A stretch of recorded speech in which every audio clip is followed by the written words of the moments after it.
apa saja sih bentuk dari bullying ini, dokter? Macam-macam bentuknya. Verbal, mulai dari kata-kata ya, kata-kata, kalimat, makian, ejekan verbal. Ada lagi bisa juga secara fisik, bisa dorongan, bisa bahkan udah cenderung mengarah ke seperti penganiayaan ya, ada pemukulan, itu juga bisa. Bullying secara sosial tidak langsung. Jadi misalnya si objek ini dikucilkan oleh orang-orang yang dipengaruhi oleh orang yang membuli ini, si pelaku pembulian ini, baik dia bisa sendiri dan mempengaruhi orang lain atau satu kelompok. Bullying di media sosial, misalnya melalui komen-komen yang diberikan di akun tersebut, misalnya melalui caption. Tiba-tiba tidak diikutkan dalam suatu kegiatan kelompok itu, atau diikutkan tapi sengaja dianggap tidak tampak atau tidak terlihat, itu juga bentuk bullying ya, dok? Iya. Misalnya nih, sengaja panggilan dia, tapi kita cuekin, sengaja nih, itu kalau dengan sengaja sudah satu action of bullying sebenarnya. Pelaku bullying ini adalah orang dominan, orang yang lebih superior gitu. Memang harus dilakukan oleh orang yang lebih dominan pastinya. Tapi apakah dia betul-betul dominan? Belum tentu. Karena bisa jadi dari satu kelompok tersebut yang dominan itu hanya satu orang misalnya, yang lainnya nebeng. Mengikuti ya, dokter ya. Pansos saja. Iya. Biar ikut dapat superioritinya. Iya. Dia ngebully orang lain untuk diinferiorkan. Segala level, bukan hanya anak kecil ya, SD, SMP, SMA, sampai dengan kuliah, sampai dengan yang di kita tidak menutup mata lah, di pendidikan dokter tentunya juga ada. Pendidikan dokter spesialis juga bisa saja terjadi seperti itu. Pendidikan militer apalagi, dari junior, saat junior itu jadi senior, dia melakukan itu juga ke bawahnya dengan alasan tradisi misalnya. Jadi berulang gitu, dokter. Iya, betul. Assalamualaikum warahmatullahi wabarakatuh. Salam sejahtera, salam sehat jiwa. Halo, berjumpa lagi dengan saya, Dr. Sela.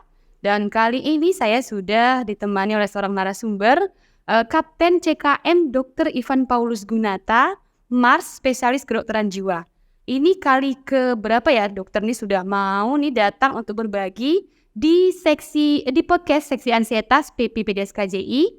Dan pada kesempatan kali ini kita bahkan membahas masalah yang namanya bullying atau perundungan. Ini kita bakal tanya-tanya nih sedikit tentang masalah bullying hari ini, dokter ya. Boleh ya, dokter? Oke, silakan. Gimana kabarnya hari ini, dokter? Sehat gitu. Oke, alhamdulillah. Jadi ini kita mulai saja untuk pertanyaan pertama nih, dokter. Jadi dokter, kita bakal membahas bullying, tapi topiknya lebih kepada saran untuk korban dan kiat menghadapinya nih, dokter. Dokter, apa saja sih bentuk dari bullying ini, dokter? Oke. Banyak nih kalau ngomong bullying ya. Bullying itu kan satu action atau tindakan yang repetitif ya, berulang, dan akhirnya menimbulkan impact pada objek bullying ini. Nah, bentuknya seperti apa? Macam-macam bentuknya. Verbal, mulai dari kata-kata ya, kata-kata, kalimat, makian, ejekan verbal.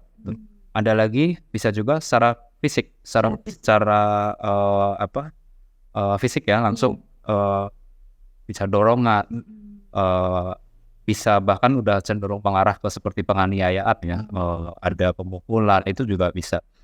Verbal, fisik, terus sosial juga bisa juga. Bullying secara sosial tidak langsung. Jadi misalnya si objek ini dikucilkan oleh orang-orang yang dipengaruhi oleh orang yang membuli ini, si pelaku pembulian ini, baik dia bisa sendiri dan mempengaruhi orang lain atau satu kelompok yang memang dengan sengaja, bahasa kita tuh mendiskreditkan si objek ini sehingga akhirnya dia merasa tertekan.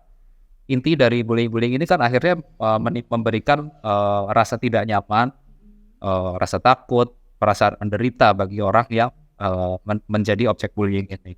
Itu beberapa contoh hal. Kalau sekarang makin kesini makin banyak ya sebenarnya jenis-jenisnya, bentuknya. Ada yang melalui bullying di media sosial, misalnya melalui komen-komen yang diberikan di akun tersebut, misalnya melalui caption. Malah itu lebih viral sekarang kayaknya, dokter. Iya, lebih banyak, dan karena banyak orang yang sekarang sulit untuk menghindar dari kehidupan media sosial, akhirnya kehidupan dunia maya ini lebih terasa terasa lebih berpengaruh daripada hal yang nyata. Misalnya dia dibully di sekolah gitu, pulang cari hiburannya di media sosial.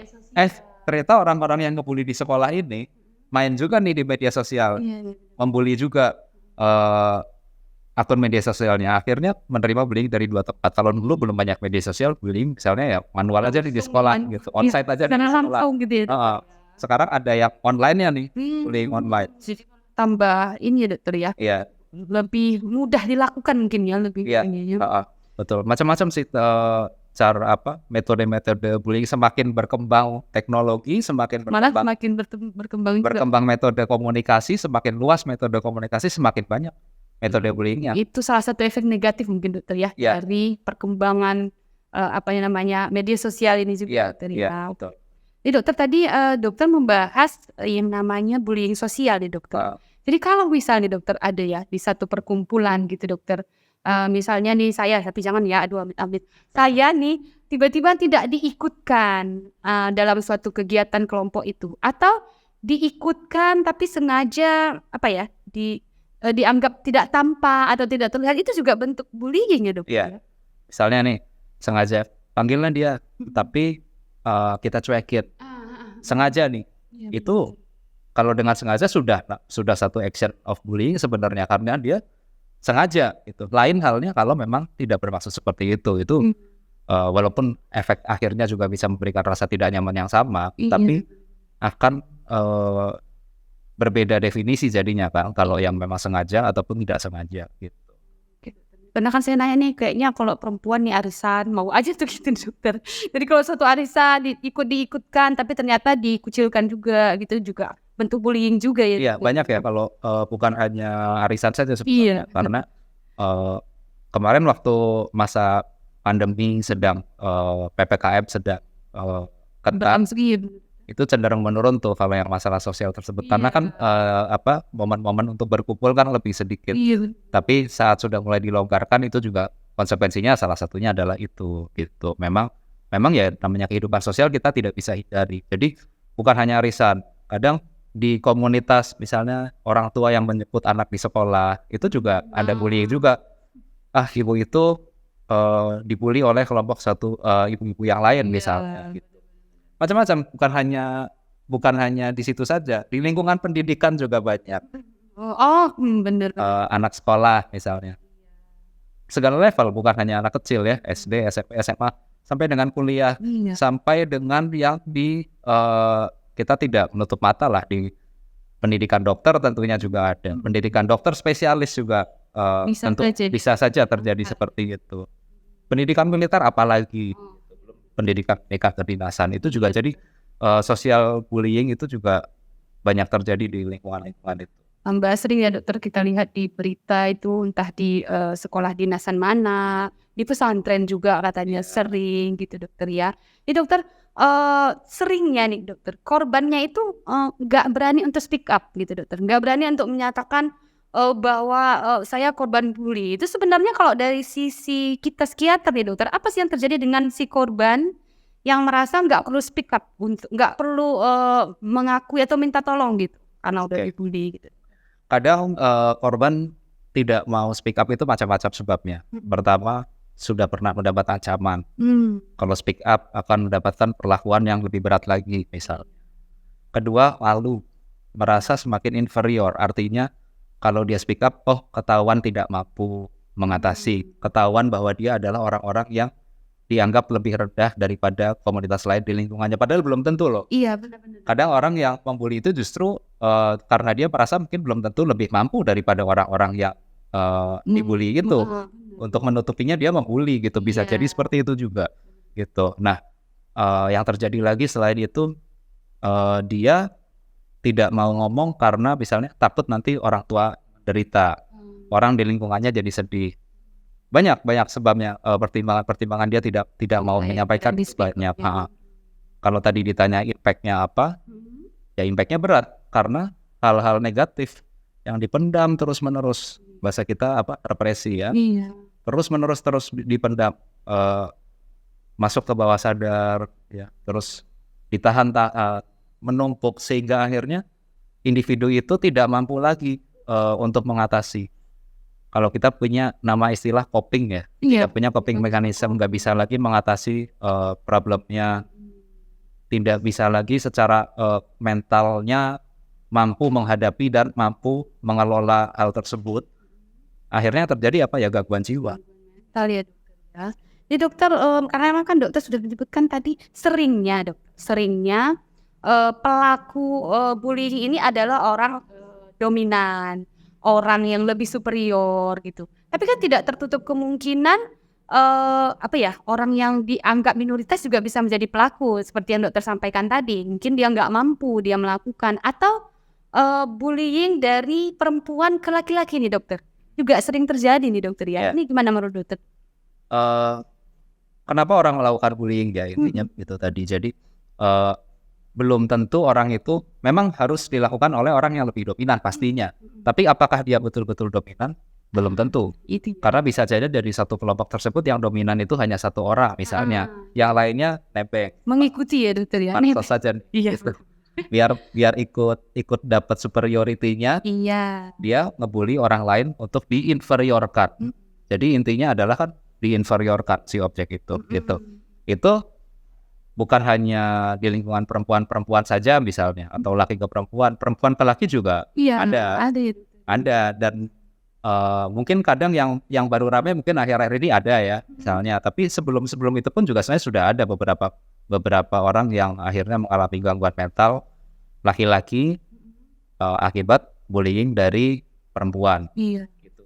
Bukan selalu harus bahwa laki-laki kan lebih kuat jadi pelaku gitu. Harus jadi pelaku. Enggak juga karena kadang banyak juga pertimbangan kenapa laki-laki itu bisa jadi korban bullying yang awalnya dia tidak sadari. Misalnya udahlah daripada urusan, udahlah daripada nanti ini, daripada nanti itu, aku tahan aja, terus menerus dan intensitasnya akan meningkat secara terus menerus itu juga. Jadinya keterusan ya dokter ya, pelakunya jadinya kebablasan. Iya. Jadi dokter jadi juga tidak tertutup kemungkinan nih dokter kalau di tingkatan atau hierarki nih dokter, awalnya dia korban, pada akhirnya dia menjadi pelaku juga nih dokter. Apalagi kalau dokter bilang pada bullying yang terjadi di pendidikan gitu. Seringnya begitu saat dia jadi junior, tapi kemudian saat dia menjadi senior, dia menjadi pelaku juga nih dokter. Iya, bisa. Misalnya nih, anggaplah seseorang, satu individu itu dia jadi korban bullying di sekolah misalnya.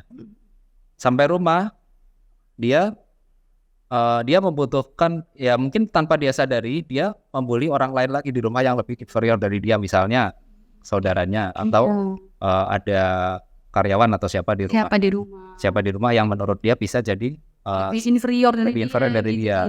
Itu kadang tanpa dia sadari dia lakukan sebagai kebutuhan untuk dia mengatasi perasaan tidak nyaman akibat bullying di sekolahnya itu. Lampiasan dia dokter ya. Seperti itulah bahasa gampangnya. Ataupun yang tadi dokter sampaikan dari junior, saat junior itu jadi senior, dia melakukan itu juga ke bawahnya dengan alasan tradisi misalnya. Jadi berulang gitu dokter. Iya, betul.